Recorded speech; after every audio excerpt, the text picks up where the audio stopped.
En octubre de 1944 tenía tanta hambre que hasta me comía los bulbos de los tulipanes.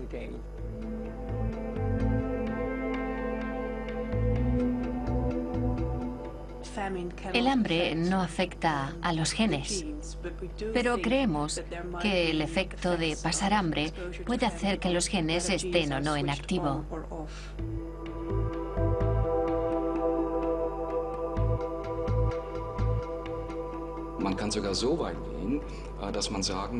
Ya sabemos que se puede influenciar en los genes mediante una dieta y la actividad enzimática.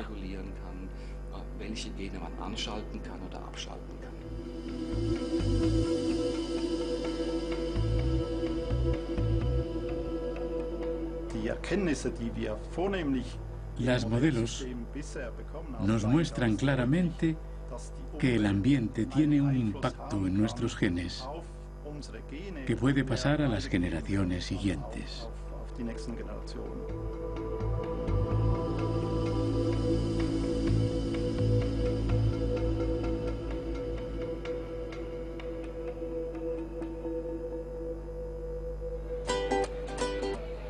Todo el mundo sabe que la comida y la bebida son necesarias para la mente y el cuerpo, pero la mayoría de nosotros no sabemos en qué medida afectan a nuestra apariencia y a nuestro comportamiento.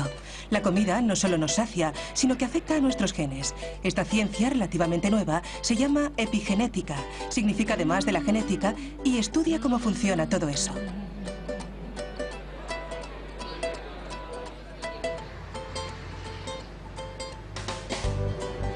Anabel y Gemma Molero de Barcelona son gemelas idénticas. Tienen exactamente los mismos genes. Por eso son ideales para averiguar los cambios que los humanos sufren durante su vida en función de sus hábitos.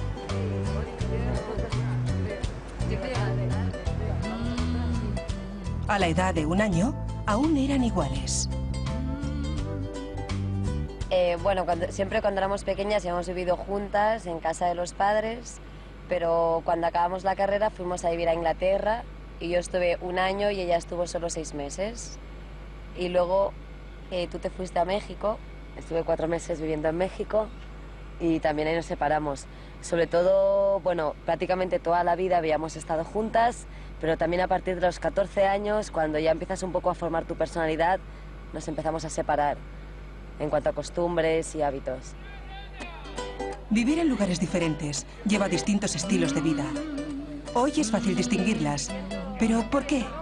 Sus genes, responsables de su apariencia, siguen siendo los mismos durante su vida. Sus hábitos alimenticios dan una primera pista.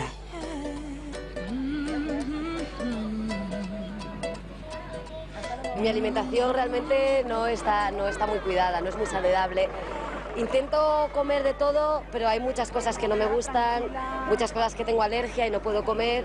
Entonces, sobre todo, como mucha pasta y como bastante carne. Bueno, lo que pasa es que yo hago bastante deporte, entonces intento cuidar mucho mi alimentación, como muchas verduras, muchas frutas. Creo que tengo una dieta bastante equilibrada. Además, a mí me gusta cocinar. Es evidente que la calidad y la cantidad de comida moldea el cuerpo, pero ¿cómo impacta en las personas sus genes? El doctor Manel Estellé trabaja en el Instituto de Investigación del Cáncer de Madrid. Tiene su propia teoría sobre la causa de los cambios. Toma muestras de saliva que contiene el ADN de las jóvenes. Sus genes siguen siendo idénticos, pero algo ha cambiado.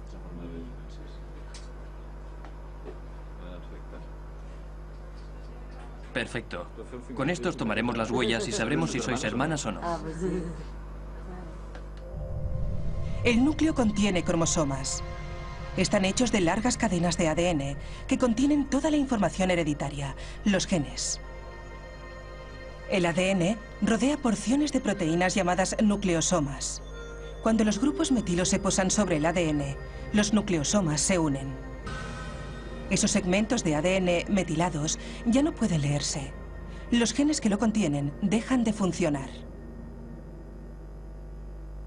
Aquí tenemos un doble estudio a ciegas. Por una parte, tendrán que responder las respuestas de un cuestionario sobre su estilo de vida, qué tipo de alimentos consumen, si son fumadoras o no. Al mismo tiempo tenemos los datos del ADN. el estado de metilación del ADN. Cotejamos los datos de ambas y sorprendentemente, o no, encontramos que tienen diferencias en la metilación del ADN por su diferente estilo de vida. Las diferencias genéticas pueden explicar por qué gemelas idénticas empiezan a ser diferentes en cuanto una de ellas cambia el estilo de vida. Pero, ¿qué hace una metilación al ADN? ¿Qué ocurre cuando los genes son anulados? Estellé ha examinado a cientos de gemelos en busca de la respuesta. Uno de los casos más sorprendentes fue el de un par de hermanos gemelos que tenían un estilo de vida diferente.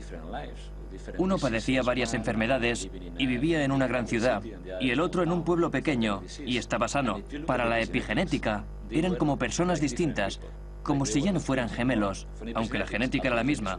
Este fue uno de los casos más extremos que hemos estudiado.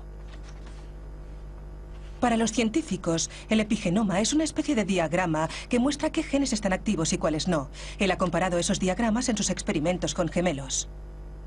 Aquí tenemos un estudio de gemelos, y este ejemplo es de dos gemelos que tienen la misma enfermedad. Y esta línea recta indica que no hay diferencias epigenéticas. Estos gemelos tienen enfermedades diferentes, y estos puntos de aquí, fuera de la línea recta, indican que hay alteraciones epigenéticas en estos gemelos.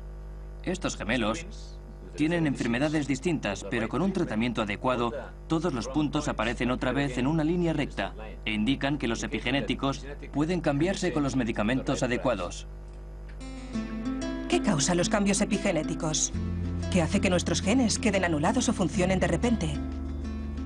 La causa principal pueden ser los alimentos de los que extraemos los nutrientes para las necesidades del cuerpo, y también las bebidas o los venenos, como el alcohol.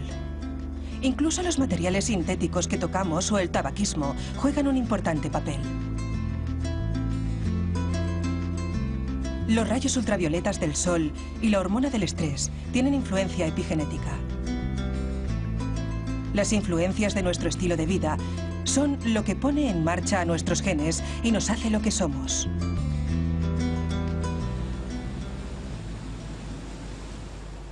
El importante papel de la alimentación está siendo investigado actualmente en Ámsterdam, en los Países Bajos, por uno de los capítulos más negros de la historia de la ciudad. En el invierno de 1944-45, las fuerzas alemanas de ocupación bloquearon el suministro de alimentos como castigo a los holandeses. Se quedaron sin apenas comida. Murieron miles de personas.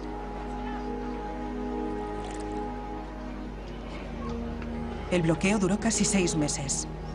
Los niños y las mujeres embarazadas resultaron especialmente afectados.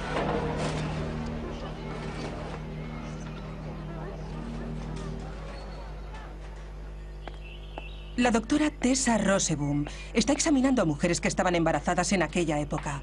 Quiere investigar los efectos a largo plazo de una mala nutrición. Loes Hoos es una de ellas. Cuando la jovial anciana de 87 años sirve hoy la comida, es difícil imaginar qué era para ella esperar horas y horas para comer cuando estaba embarazada. Nos explica cómo fue el parto.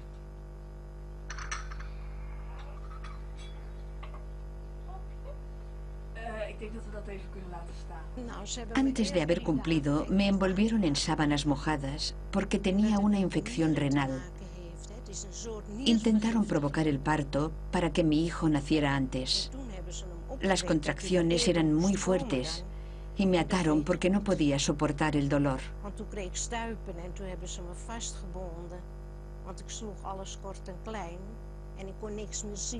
Durante unos cuantos días estuve ciega y no podía hablar. La lengua me colgaba por aquí. Eso es todo lo que recuerdo. Fue terrible.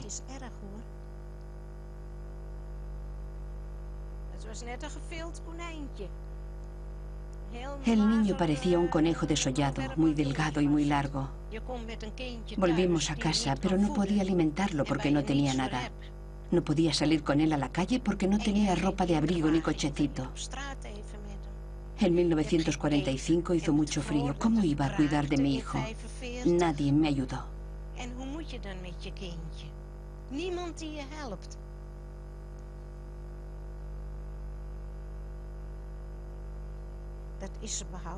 Es terrible tener que deshacerte de tu propio hijo.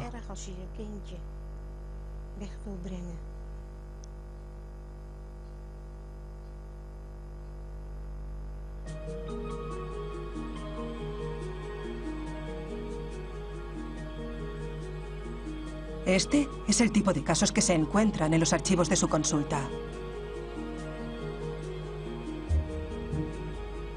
Las llamadas telefónicas y los meses que ha pasado revisando documentos le han dado la oportunidad de hacer un estudio único. En ningún otro lugar se puede hallar las consecuencias de una malnutrición extrema en mujeres embarazadas y bebés nonatos como en el periodo de 6 meses que duró el bloqueo de alimentos. Cientos de mujeres de diferentes clases sociales y sus hijos estaban igualmente afectados. Todas parieron a sus hijos en las mismas condiciones en el hospital Wilhelmina. Tenemos el registro de los nacimientos de los niños nacidos en la maternidad de Wilhelmina, Ámsterdam, en el tiempo de la hambruna, antes, durante y después de la hambruna, y los hemos seguido hasta la madurez. Hemos estudiado su estado de salud y los hemos comparado con quienes sufrieron hambre durante el embarazo y los que nacieron o fueron concebidos después de esos 6 meses. Roseboom ha dado con varias generaciones de la familia Fafiani. La científica ha interrogado durante horas a madre e hija sobre el invierno de la hambruna y las décadas siguientes. Su hija era recién nacida. Sí, y yo estaba muy preocupada por ella. Sabía que tenía que criarla, pero ¿cómo? No podía comprar leche. Y eso es importante para una criatura. Solo podía darle el pecho, pero no era suficiente. Fue terrible. Ahora se ha hecho evidente que las privaciones pasadas han tenido consecuencias para su hija. Cuando tenía 17 años, me encontraron cálculos en un riñón. Me subió la presión sanguínea y el nivel de colesterol.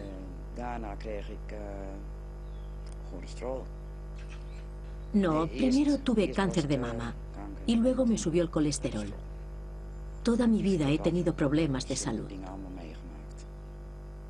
El hecho de tener tan mala salud le ha hecho pensar.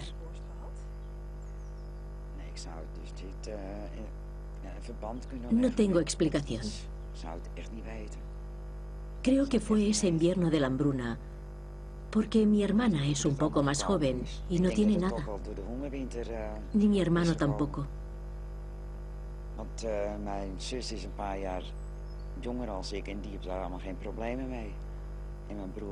Pero yo tengo muchos problemas. Evidentemente, algo en el demacrado cuerpo de las criaturas guardó información sobre la escasez de alimentos para el resto de su vida.